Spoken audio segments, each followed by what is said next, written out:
गरीब सास की 5 बहुओं का आम का घर और पलंग। गांव के एक कोने में कच्ची मिट्टी से बना एक पुराना सा घर था। उस घर में रहती थी मैया गंगा देवी, जिनकी जिंदगी संघर्षों से भरी रही। पति का देहांत वर्षों पहले हो चुका था। बेटों को मजदूरी कर करके पाला था।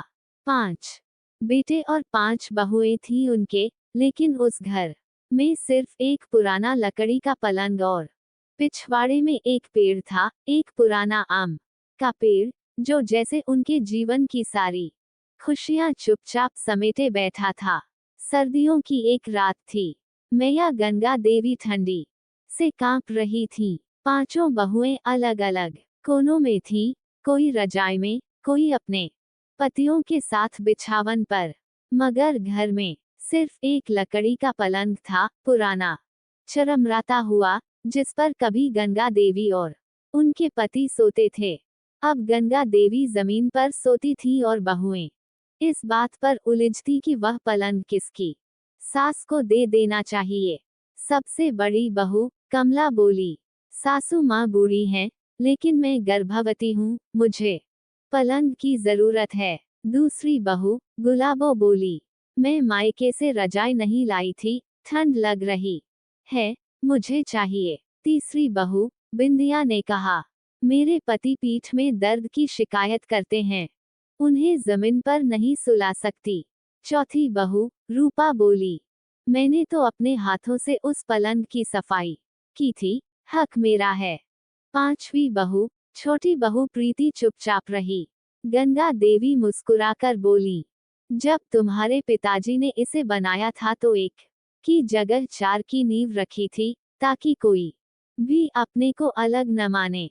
लेकिन अब लग रहा है मैं ही अलग हो गई हूँ। गर्मी का मौसम आया।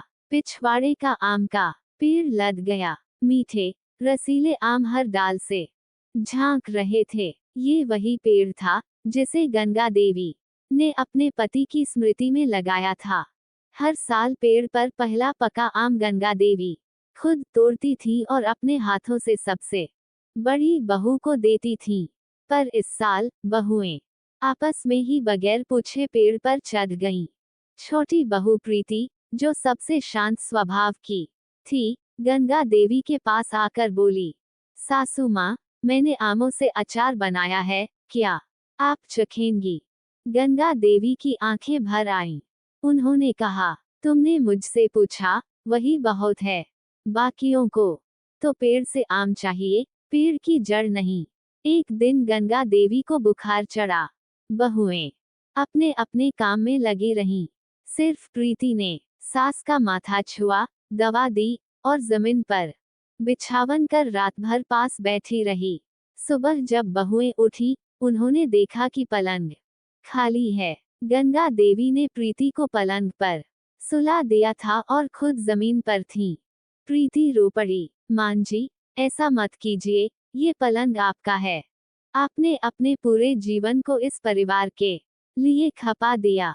गंगा देवी बोली, ये घर, ये पेड़, ये पलंग, सब उसी की होती है। जो इसमें अपनापन डालता है, हक नहीं जताता।